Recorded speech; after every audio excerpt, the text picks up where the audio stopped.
What is going on, everybody? This is Joey of Underage Packers, welcoming you to episode 34. Not too excited, but I am always excited to have Big B, my co-host, joining me. What's happening? Not a victory Monday, once again. We're saying that too often now. I guess it's only been 3 times through the year, but it's not a very good look. Today we're going to be recapping the Vikings game that didn't go too well. We're going to be talking about the news that just broke of a Packer player testing positive for COVID-19. We're going to be looking again at Mike Pettin and the trade deadline. It should be an exciting one. A lot of things to talk about. And we're recording this while news is breaking, so it should be a fun one. Yes. Let's start off. Okay, so let's before we get into any Viking stuff, let's talk about the news that is just breaking. Let's get our thoughts out there before it's too late. Packers player testing positive for COVID. They're obviously holding all virtual meetings. Now, this wouldn't be as concerning as it is right now if we hadn't played a game literally yesterday with all 53 players coming in very close contact with each other. There's a lot of concerns there. One, do we have an outbreak? Are we going to have 20 players test positive and we can't play for the next 2 or 3 weeks? Is it an important player? Is it, we might not have an outbreak, but is it Kenny Clark or Devontae Adams? What is going on here? Big B, you added if it's Jamal Williams, I'm going to cry. Yep. And it is very concerning. It could, if it's an outbreak, if it's just one player, even if it's just one player, it could be bad. What are your thoughts right now? I know I was one who actually broke the news to you, so let's hear your quick thoughts on the Packers player testing positive for COVID. Well, I'm shocked, first of all, because it kind of literally hit me out of nowhere. Yeah, it just sucks. I hope we're not getting an outbreak like the Marlins did. Yep. Yeah, and it's just like, wow, okay, we've seen over the past 2 or 3 weeks, a lot of teams have to shut these down, and now it's finally happened. It's finally happening to Green Bay. I guess one good thing is there's been a lot of teams that have encountered this. The one thing is, though, I don't think many of them have happened the day after a game. So you can only hope that it's a practice squad player. Even a third stringer is on the sidelines all game. So you never know, but we're hoping for the best, hoping it's a false positive. One thing that is very telling, though, is that we know it's a player. Thanks to Tom Fillers, whoever the guy was that used to cover the Vikings and Packers beat. Tom Pelissero. Yeah, there you are. So that's very concerning for right now. We don't have too much news. Hopefully we get some more throughout hopefully we don't get some more. Hopefully that's the end of it. But right now, the Thursday night game is definitely in question. Let's talk about yesterday's game, though. Might be a little hard to focus as we're looking at Twitter for hopeful news here. So let's talk. Vikings didn't go too well. We lost by 6 points, but in my opinion, I wrote this, and this was just my main thought after the game. We were always playing from behind. Sure, we might have been tied. Sure, we might have had a 14-7, 7-0 lead. But we were never really truly ahead in this game. Even when we were tied at half, we were like, all right, the Vikings are playing a lot better than us. We got to step it up. Yep.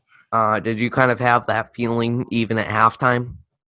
Yeah, I wasn't too confident in the defense. Yeah, it's just like, especially from what you've seen. And this literally what we talked about last week when, we were kind of nitpicking, but we were like, the reason why everybody is so scared. Wait, we got news. It is running back A.J. Dillon who is tested positive. Breaking news, A.J. Dillon has tested positive. That is really bad. That is really bad. Oh, well. All right, then. Well, the show must go on. That is not good. We don't want to miss A.J. Dillon, obviously. And he was in close contact with literally every single starter. Yeah. God bless. So if it turns out right now, as of 10:27 Central Time, if it turns out that it is a false positive, then this doesn't even really matter. But if it's true, doubt we plays Thursday. Talking more about the Vikings game. It's very hard to go on now. But Packers were playing from behind all game. I feel like Dalvin Cook single-handedly defeated us, really. I mean, really all you can say. And the thing that was so good about the Vikings and the reason that it wasn't they didn't score 45 is because their focus was the running game, and they were able to keep on getting those 7-minute, 8-minute, 6-minute drives that ended off with a touchdown every time. The Packers had 2-minute drives that ended in punts or 4th and 20s that they didn't convert. Okay, now let's talk a little bit about this. I'm trying to focus on recapping this game instead of a little Packers running back testing positive. But the Packers really, I think this is the first game where they truly needed another weapon. And you know me, I know you. We both hate that stigma of, if only we had draft. We make a meme of it. We've made the mockery of it all season long. But this time they really needed another weapon. It's obvious in those 2 plays in a row where EQ drops 2 balls that if it's Allen Lazard or another wide receiver out there, I'm pretty sure that's exactly what they signed Devin Funches to do. He's going to catch it. Who do you think, I mean, really at the trade deadline, I think EQ has a similar play style to Will Fuller. I'm not saying they're comparable at all, but who do you think right now, who can we add at this point to come in here at wide receiver and help us out tremendously? Wide receiver, probably Will Fuller. He's got the speed, has the big play potential. Yeah, and like the opposite of like literally every receiver on the team. Yep. He's fast. Yep, and it's like MVS. That's literally what we drafted for you for. Go do it. I know you were a 5th rounder, but go do what we drafted you for. It's really unfortunate. And who would have thought we'd be hurting more from Allen Lazard's injury than we are from Aaron Jones and David Bakhtiari? Not a good look for the Packers wide receivers. Not a good look for Aaron Rodgers. He was pretty off all game. The wind wasn't in his favor, though. And let's talk about your boy, Jamal Williams. Oh, boy. Here we go. So, okay, here, I think, again, I'm going to say the same thing I said last week. We learned who he was, and I think he was really asked to do way too much. And we got away from the run game too early. He's a great wide receiver, but we're relying on him too much, and Aaron Jones and him are the perfect match. That's what we learned about Jamal Williams yesterday. What do you think of Jamal Williams' play? His stats aren't too bad. I think he had maybe 12 carries for 75 yards, had quite a few receptions there. What do you think of Jamal Williams' game yesterday? He had another 100 combined total yards. Yeah. And so that's really impressive. But even I said, we miss Aaron Jones so much. Yeah. He is just such a weapon. And I think, look, here's the thing, and I really reject this idea of blaming it on injuries, because you should go out there throwing your best 53 and saying, I feel confident that I can win this game. Unless it's Aaron Rodgers or your star quarterback that your whole franchise has been revolving around for the past 5 to 10 years. But you can't be going out there, our left tackle and running back are hurt. Well, we won't win anyways. And I just find this so frustrating. I find it so frustrating. We saw it in Tampa Bay. We did it again this week. We're giving up way too early. And we're giving Jamal Williams 5-yard checkdowns with 6 minutes left in the game. It's eerily frustrating to not be going no huddle, to just be slowly going up there like we don't have a chance when we're miraculously down by only 14 with 10 minutes left. The defense finally gets some stops near the end of the game, and our offense has so many drives that they can't do anything. And then you look back again at those drives that they had, the opportunities that they had, and going for it. And it's another great example, I think.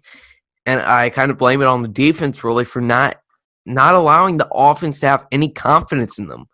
The win, obviously, again, they had to consider that Mason Crosby's injury. They had to consider that.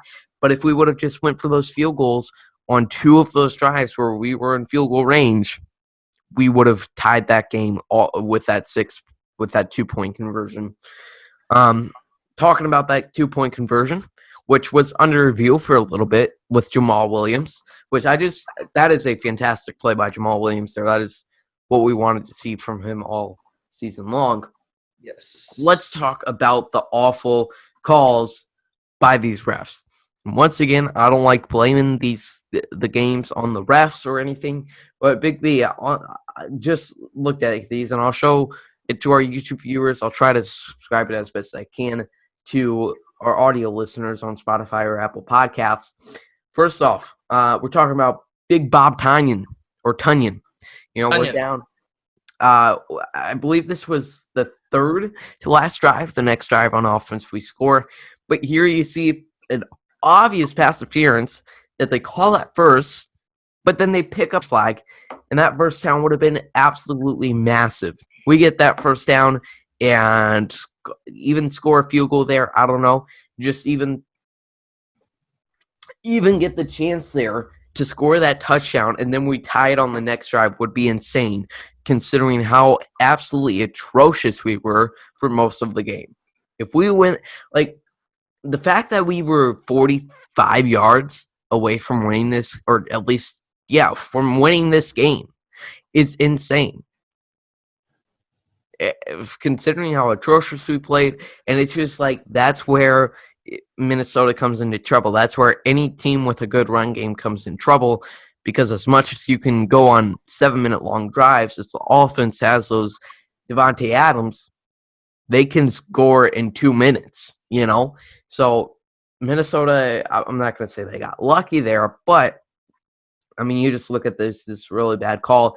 Anthony Harris clearly on him, interfering with his hands. How mad were you when they picked that flag up? Packer man almost died. How about that? Yeah. Just a lot of bad calls. We're only talking about 2, but there's a lot of weak and uncalled for penalties. The next one, this one is one that everybody noticed after the game that could have gave the Packers a much better chance at winning, even like we said when they played atrocious the whole game. Yeah, again, Big Bob Tunyon. He gets a catch near the sideline. He doesn't have time to get out of bounds. And we have to waste 17 seconds getting to the line, getting in formation to spike it. And the next play is obviously Aaron Rodgers fumbled. You see this face mask right here. Would have been huge. Moves the Packers up to the Vikings 29. Or 26, I believe it was. They have probably 25 seconds left on the clock. A lot. And I have a lot of faith that Aaron Rodgers can toss it up to Devontae Adams. How much do you think, based on what we were doing that drive, that if the Packers get that penalty, the Packers are winning that game? Yeah, I had all the confidence going into that drive. Mm-hmm. I think it was really weird. I literally felt physically sick after the game. I couldn't walk at all. And it was just with Aaron Rodgers for the past 5 years. And Detroit, in Arizona. We're just so used to him pulling miracles out of his butt. This time it couldn't happen. It was so depressing.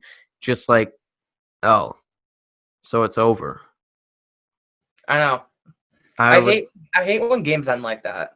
Yeah, it's just they have so much potential, and then it's you get this would have been one of the greatest games of the year, literally, if one more pass was complete. Yeah, and it is so crazy. Sometimes football games really do come down to that. I said to my brother when we got the ball back. It does not matter at all what happened in the past 59 minutes and 3 seconds of play. All that matters now is the next and last 57 seconds. No. And the Packers, unfortunately, could not pull it out. They played really bad on defense the whole game, really bad on offense the whole second half. And it is really, really disappointing when the clock hits 0 and they are, you're just holding out hope for that they're going to rule incomplete. Aaron Rodgers couldn't do it. Another thing I want to comment on is it just felt the whole game on offense second half, literally doing 5-yard checks downs with 50 seconds left on the clock. Do you think the Packers offense didn't take enough chances this game? Yeah. Yeah. It's just like Devontae Adams was having some insane numbers. He was playing insane. He's doing what we predicted. He got 3 touchdowns on this defense. So it's like, if we take some more chances to Devontae, and we did on that 4th and 30, and it was batted off by Kendricks, but there was just a lot, and it goes down to, again, and I think same with the Tampa game. This one a little bit more realistic, but we had so many chances on offense. This game could have been a lot different if okay, I'm just seeing now Dylan's positive test came in Sunday's pregame COVID-19 testing. Yep. That is awful. Packers are not playing this Thursday. I'm telling you right now. I didn't want to interrupt your speech, so. Yeah, so I just feel like, and I'm not saying, and I said this exact same thing after Tampa Bay, I'm not saying if the Packers go all gas, no weapon breaks, they win this game. But they would have been a lot closer. They wouldn't have to depend on that last-minute drive, literally last-minute drive. We haven't had one of those in a while, though. I know, and I'm thinking, when is the last time the only game in Matt LaFleur's stint where we didn't play atrociously was in Philly. And again, our run defense, or it wasn't in Philly, but it was against Philly. It just wasn't not a good scenario for the Packers. And do you think, really, because we've seen a lot of Mike Pettin and Matt LaFleur, how much do you think them not being able to respond when they get punched in the mouth or let up 2 big plays, how much do you think that is their inexperience, especially with Matt LaFleur? I can't help you. I mean, yeah, it is definitely.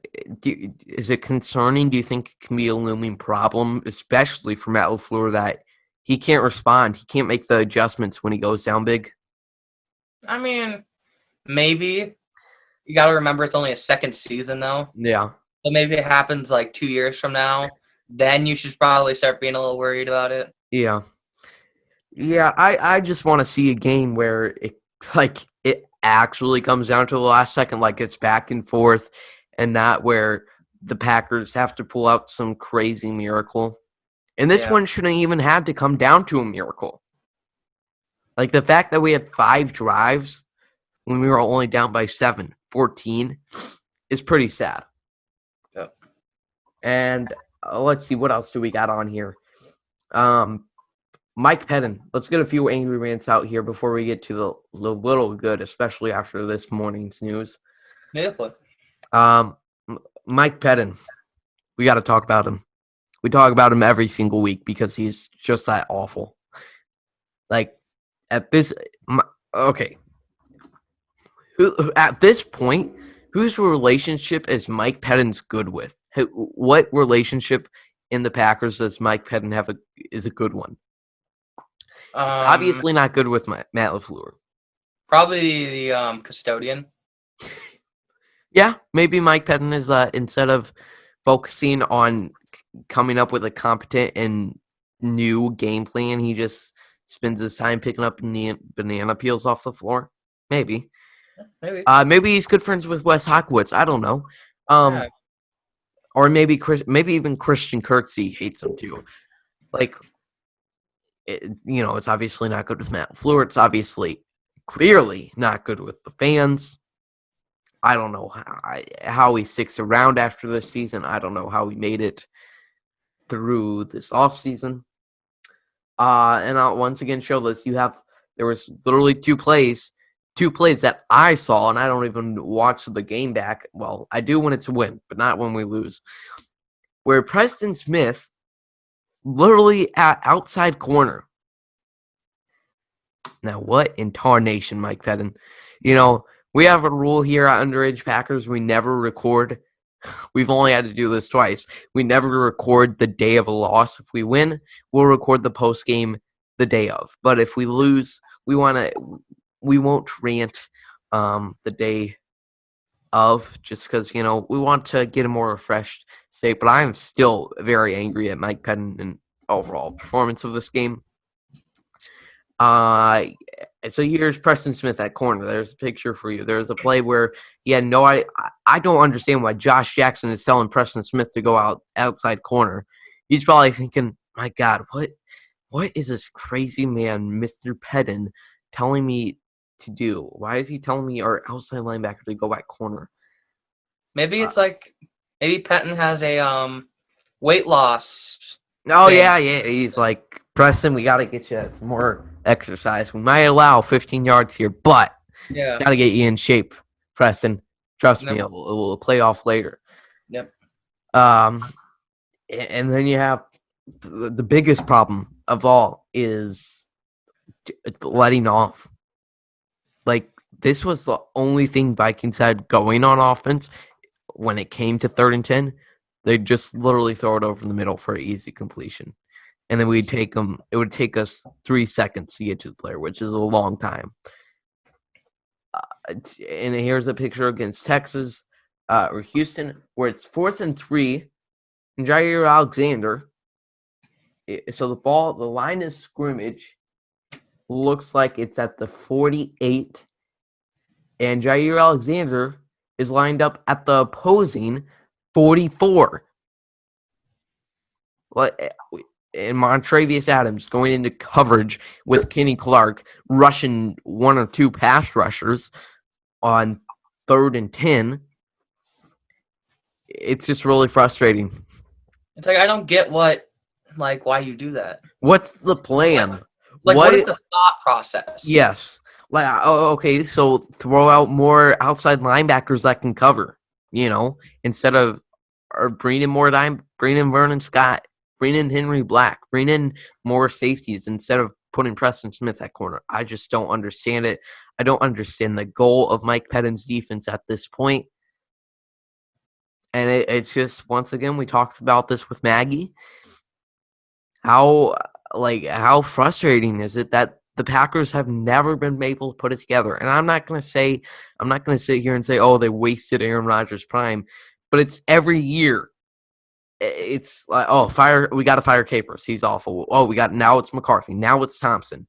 Now it's Philbin. Now it's Pettin. We got to put it together someday. I know. And the time is running out, and that's where it comes to with Brian Gutekunst. He's under a lot of pressure to get it done, and it's like in 2 years from now, there's a lot more sexier of an option to click restart with Jordan Love. And I'm not saying 2 years from now it's definite, but the Jordan Love pick is looking well. According to my Instagram comments, he's going to be traded this week. So. Oh yeah. The Packers obviously hate Jordan Love. Obviously. Yep. All right. I mean, we could spend all day talking about Mike Pettin. Yeah. Okay. Before we'll go on a little bit closing thoughts on AJ Dillon testing positive for COVID here. Okay. So before we'll talk about the 49ers game, if it even happens this week, the Falcons have interest in Nathaniel Hackett. I mean, that's not even good news. Like, good for you, Nathaniel. That's not even good news. There's no good news. Yeah, it's just like your buddy, I don't know, leaving your family business to go start something else, It's really unfortunate. But, I mean, good for him if he does end up getting that job. But we'll definitely miss him, especially because he's LaFleur's own guy and not Mike McCarthy or previous Yeah. before him. All right, trade deadline. There's really nothing to be talked about except, at this point, tomorrow, if we do end up making a trade before the 3 p.m. trade deadline, me and Big B will be here making a video on the YouTube channel. But I don't see it happening. Will Fuller interest has been there since July, apparently. To end it off. Oh, by the way, AJ Dillon is out Thursday. Just so clear. Yeah. Wow. Thanks for the news. Yep. So, okay, to end it off, all I got to say for this game that might not happen on Thursday, Kyle Shanahan is grinning ear to ear. It literally does not matter who's at quarterback. It literally does not matter who's at tight end. All that matters is who is on the other side of the 49ers offensive line. They could probably put garbage bags at their offensive line, and we still wouldn't get pressure. Good point. Well, I'm not sure what's going to happen. there's a lot of ball game left. I cannot tell you if the Packers will be playing this Thursday. I do know, though, our next episode where we're talking will be with Andy Herman. So make sure you follow us on Spotify, follow us on Instagram and Twitter for those updates. Thanks for watching this rant. Do you have anything else to add, Big B? Hopefully Jamal Williams is okay. Yep. That's it. If we find out any other news, we'll have it for you on the YouTube channel. Thanks, everybody, for watching. Go Pack Go.